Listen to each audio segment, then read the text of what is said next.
Bienvenue dans Terrienne, l'actualité des femmes dans le monde. Le choix de Terrienne, ce mois de mars, c'est le mois de l'endométriose, cette maladie féminine qui touche entre 10 et 20% de femmes dans le monde. Encore aujourd'hui, beaucoup n'en ont jamais entendu parler et ne savent pas à quel point cette maladie est fréquente et handicapante. En France, une campagne de prévention et d'information est menée dans les médias, avec notamment la diffusion de vidéos auxquelles ont participé plusieurs actrices. J'ai attendu 14 ans pour avoir un diagnostic, pour que ma douleur soit reconnue. J'ai une endométriose. Je fais 4 FIV. À chaque fois, c'est compliqué, c'est douloureux, ça suscite des espoirs. Aucune ne marche. Jusqu'à ce que le diagnostic final tombe, trop tard. Endométriose profonde. Aujourd'hui, j'ai 43 ans, je peux plus faire de FIV et mes ovaires sont fatigués. J'aurais aimé m'informer plus tôt sur ma fécondité, pouvoir conserver mes ovocytes. Mais comment on fait quand on ne sait pas? À 19 ans, on m'explique que ça va être difficile d'avoir des enfants. Bref, à 25 ans, je suis avec un mec depuis quelques mois, on n'a jamais parlé d'enfants, et là, j'apprends que je suis enceinte.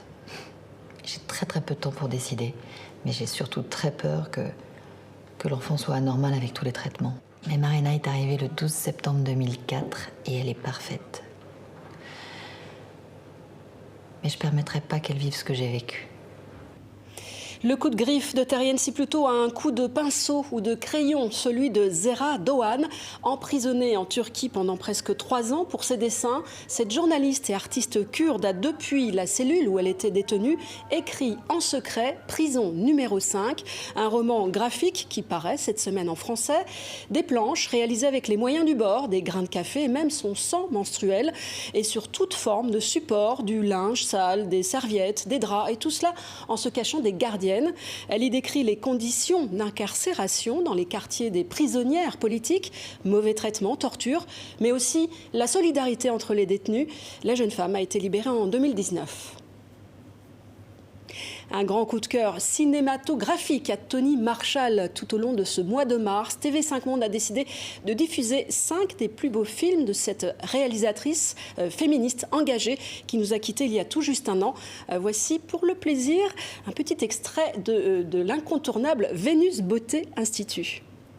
Il n'y a que mes mains qui peuvent trahir mon âge. J'ai ça de ma mère, elle avait des mains couleur girafe. Vous allez garder ça 2 heures, puis vous rincerez avec de l'eau tiède. Et ensuite, vous masserez doucement avec la crème anti-tache. Mais la semaine prochaine, on le fait qu'une seule fois. Autrement, vous n'aurez plus de peau. Ah bah, quand j'aurai plus de peau, j'aurai plus de taches. Regardez-moi, Angèle. Je suis encore belle, séduisante. J'ai de la chance, non? Si. Voilà, des infos à retrouver bien sûr sur notre site ou via nos réseaux sociaux. Rendez-vous la semaine prochaine.